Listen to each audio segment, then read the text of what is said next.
How to use the Samsung Note app. Need a place to join down ideas, class notes, grocery list, or your next big millions-dollar plan? Let's dive into the Samsung Note app, your pocket notebook with superpower.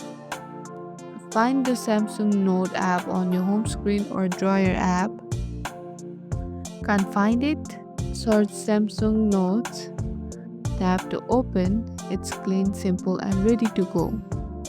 Tap the pen icon at the bottom right.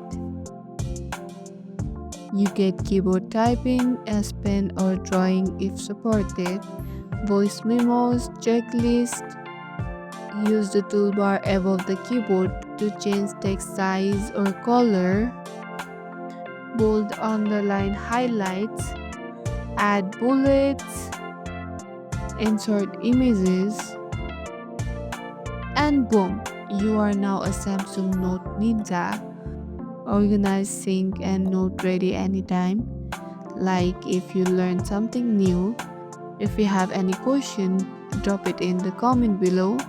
Hit subscribe for more tricks and tips.